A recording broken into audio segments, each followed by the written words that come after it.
Here, the first thing we're going to talk about is why is AM needed in the electrical vehicle area in the next 10 years? What's changing? Why we need AM to reduce the cycle times, the development? What's actually being done in serial production? I've had this question 3 or 4 or 5 times already today just walking around the floor.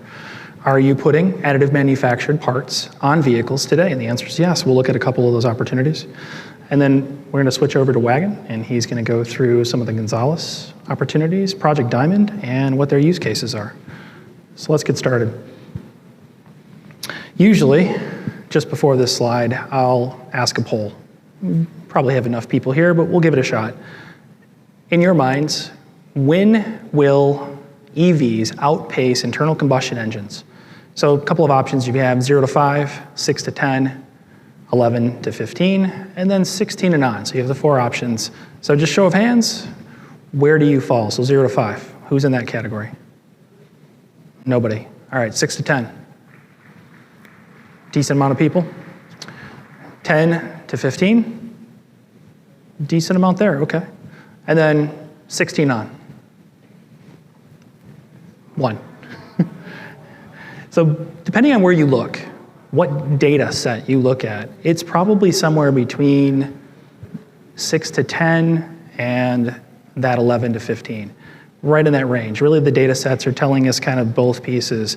But the telling piece of this is really looking at not the data sets, not people making predictions on what's happening, but just taking a step back and looking at what automakers are saying in their publications. With that, this is what the automakers are saying.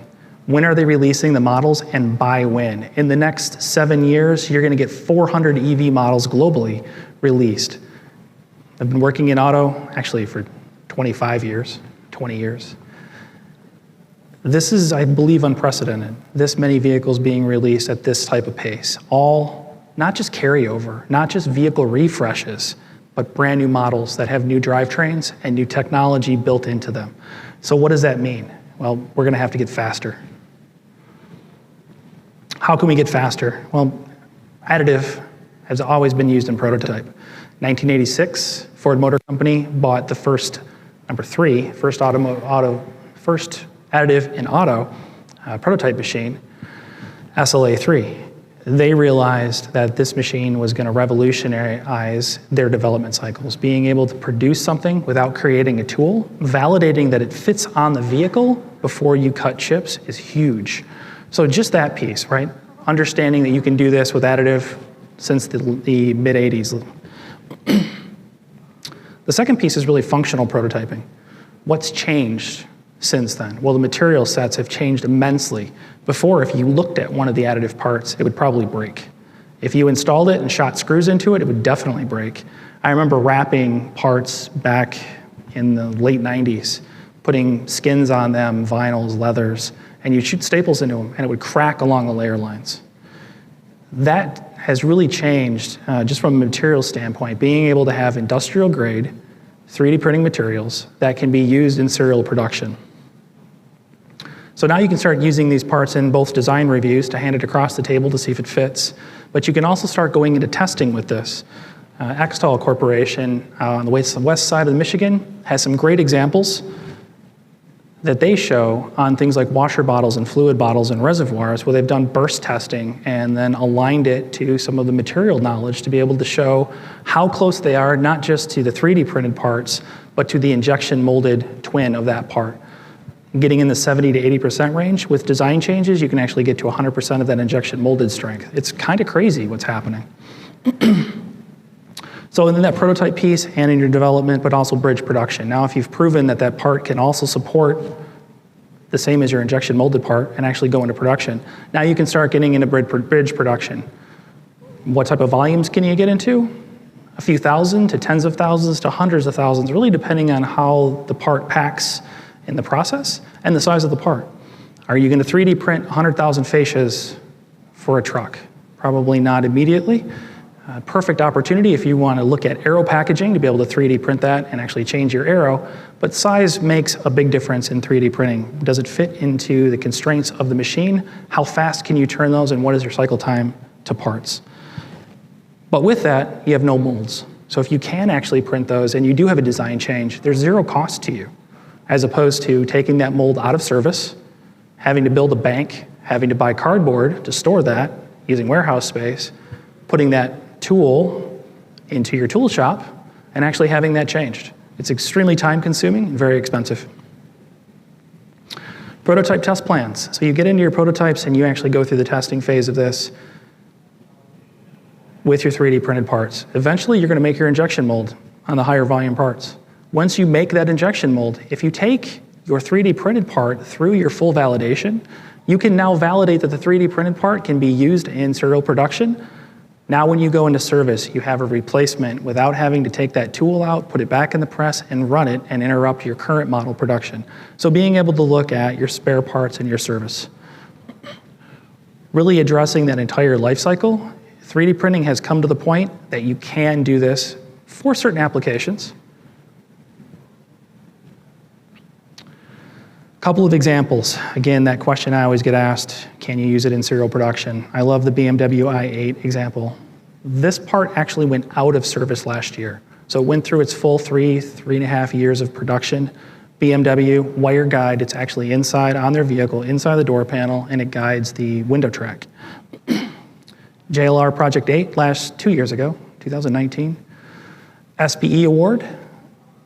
19 parts produced for this track vehicle. There were 300 vehicles produced on-road use, Kanban style, so all these parts were made in a build. We were able to produce multiple vehicles in the same bucket. It takes about 12 hours to print that, so 3 to 4 parts or 3 to 4 vehicle sets in 12 hours.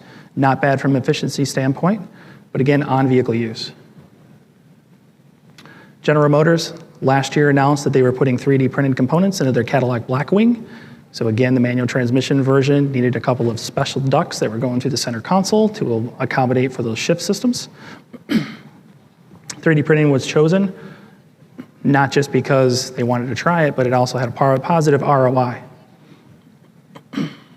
And then Ford Motor Company, they have some 3D printed parts that are in production right now that they're using, coil protectors, it's an aftermarket. But also what they're doing is they're taking all the 3D printed waste. So the 3D printed parts, people say, what do you do with them once you're done? Well, our materials are PA12, PA11, polypropylene, TPUs. We can recycle these. So we're taking this 3D printed waste and we're actually sending it to a recycler that's repelletizing this, and they're using it in injection molded production of some of the F350 wire harnesses. Stellantis. This was actually a couple of months ago. Customization and personalization. Again, you can print multiple variations of the same part in the same bucket.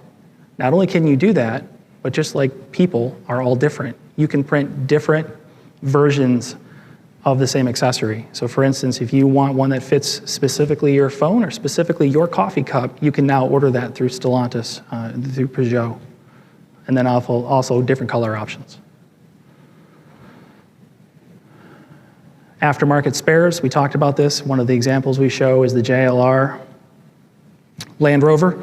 The release handle, supplier, my understanding was they went out of business, they couldn't find the tools, they couldn't get these replacement parts. So what are your options? Well, you can get one of the parts and you can reverse engineer it.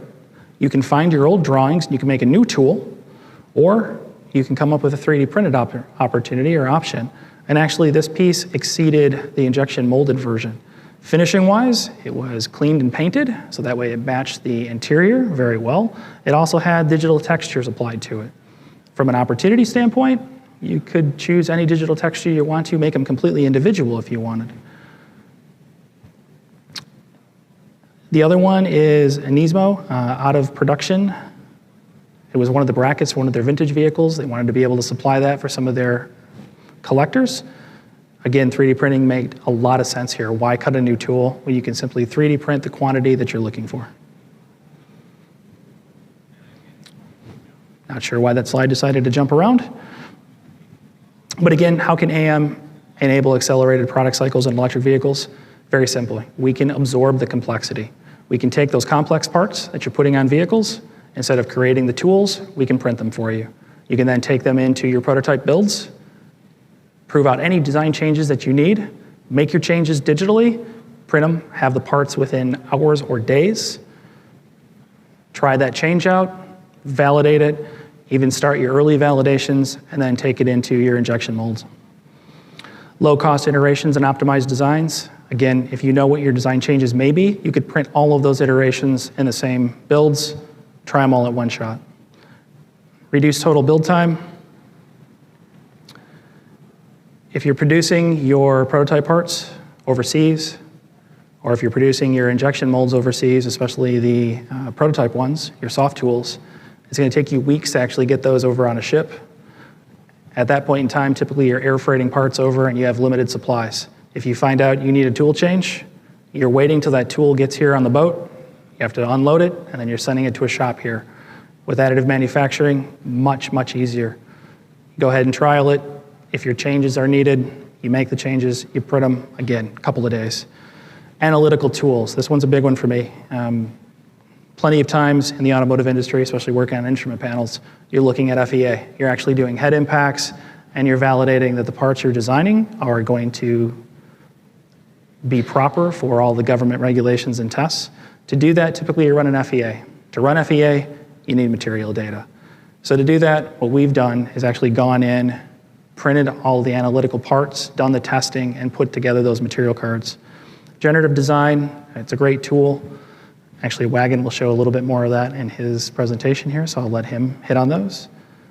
And then performance testing. Again, these FEA material cards and then automotive testing to ISO standards are available for the majority of our materials to be able to enable those shorter design cycles. And with that, I'll switch over to Gonzalez.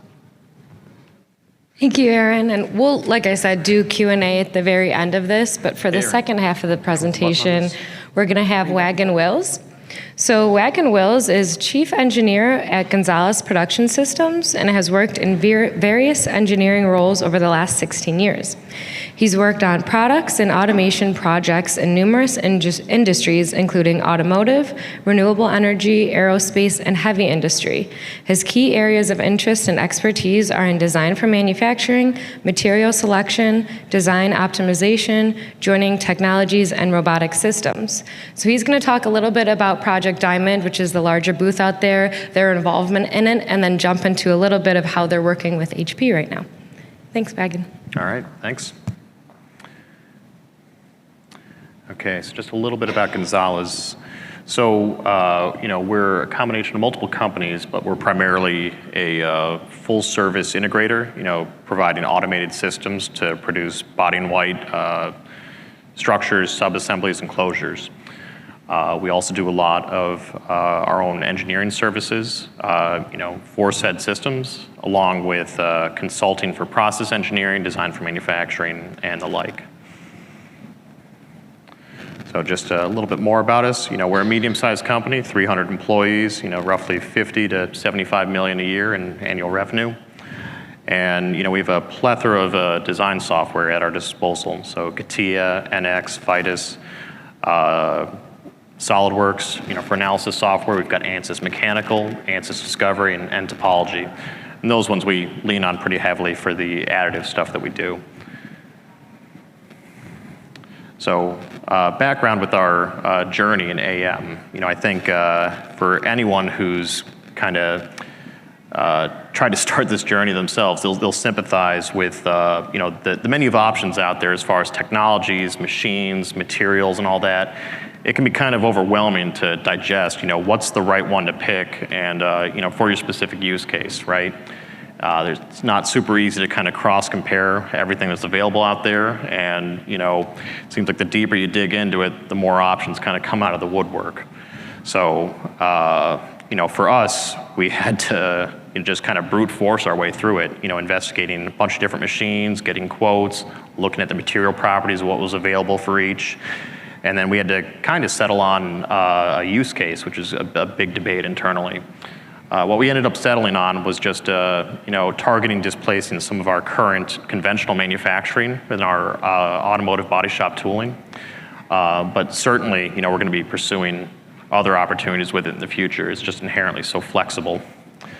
So, one of the other things that kind of fed into this, a little bit of the initial skepticism behind it is, inherently the feedstock cost for AM is high relative to the metals that we use in normal tooling, right?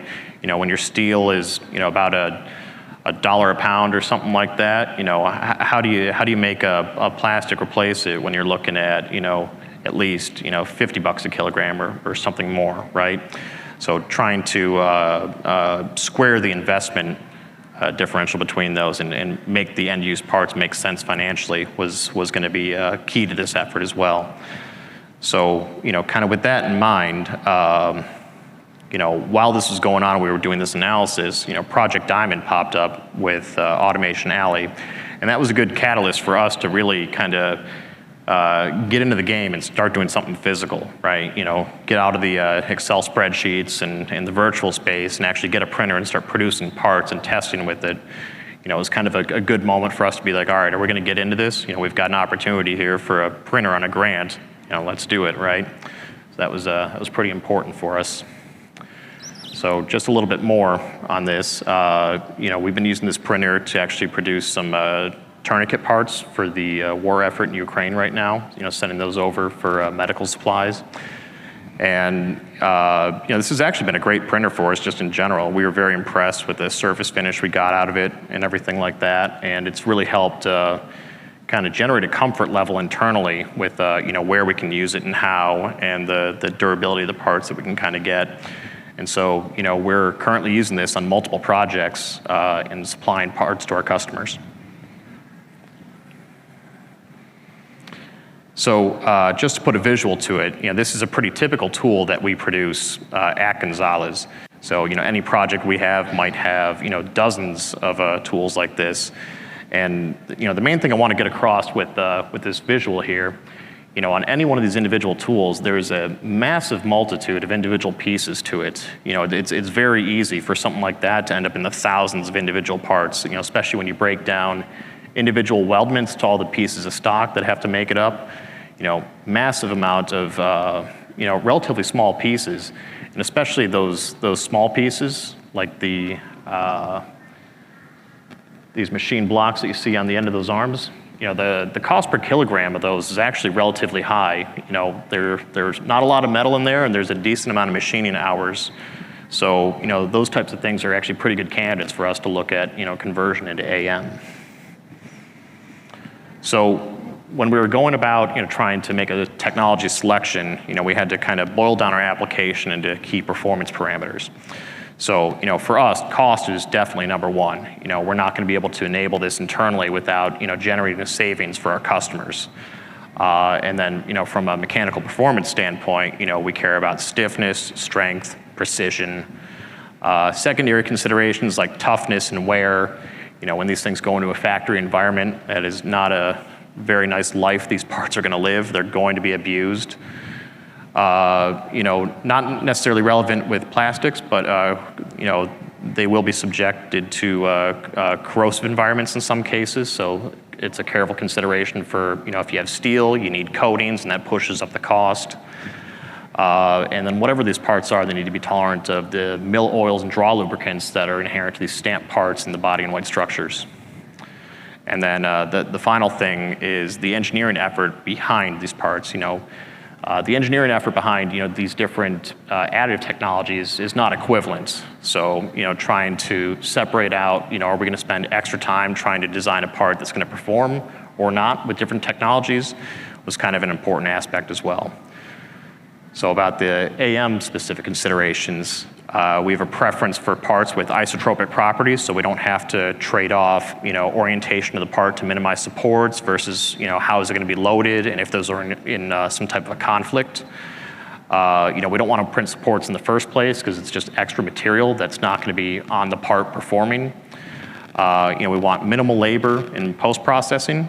Again, kind of going back to that primary cost objective. And then also minimizing the technical risk and learning curve up front. We don't want to buy a printer and not be able to make money on it for the first year or so because we're still learning how to use it properly, right? So we looked at a number of the different technologies out there. and kind of did an assessment of the pros and cons of each, in the context of our applications. This doesn't necessarily apply to everyone. But for selective laser melting, the powder bed fusion of metal powders, we had an interest in this initially. We're familiar with metals, so that made us gravitate towards it. You get very high strength parts out of it, but the printer and infrastructure cost was very high. The throughput's slow. We need supports and stuff like that. And when you start looking at how you need to analyze for residual stress and thermal distortion and things like that, and the risk you have of printing those parts incorrectly and having them crack, that was definitely a big disadvantage for us in that technology at this point. We also looked at binder jetting, also in metal. It's a much higher throughput process. They can use lower cost feedstocks. So this is bringing the cost a little bit more in line with what we were hoping for. But again, there's some unique geometric constraints with parts like that, as far as how they shrink and the external supports that are needed to avoid distortion when you're sintering them. So, again, steep learning curve. It seemed a little risky for us up front. SLA, again, we're very impressed with the fine surface finish you can generate, and you can get some, pretty high speeds available with machines like that. The feedstock cost is still relatively high. There's the cleaning process after to remove the residual resin. The parts tend to be, pretty brittle, being of thermoset materials, and without an extra coating on them, can be sensitized to extra UV light and change the properties. And again, we still need the overhangs, supports. And then the FDM and FFF printers, that everyone kind of is fairly familiar with, especially on the smaller volume machines, very accessible from a cost standpoint. You can get very large print volumes in this technology as well for, not terrible cost. The main thing we were worried about here was, again, the anisotropic properties, the layer-to-layer adhesion with, different print properties and stuff like that. It complicates the structural simulation, or you end up, if you just design for the worst case Z-direction properties, you're wasting your material in X and Y. And then still relatively high feedstock cost and low print speeds. So digging into this a little bit more, the powder bed fusion process of polymers seemed to be one that we're gravitating to because it checked a lot of boxes for us. So high print speeds, low feedstock cost, no need for supports, the powder supporting the parts as it's being printed. Great ratio of the printer speed to printer cost. So when we look at the hourly rate we have to apply to the machine and how many hours a part spends inside it, that tended to be favorable and blunting the cost of a more expensive machine for us. And then, differentiating the powder bed fusion technologies a little bit further, looking at MJF versus SLS. HP's MJF process was allowing for a better refresh rate on the materials, the powder, which was going to be an extra cost savings versus SLS. And the longer duration of heat on the powder during the fusion process seems to be yielding better properties as well. So that was also something that was going to be favorable for us in the end.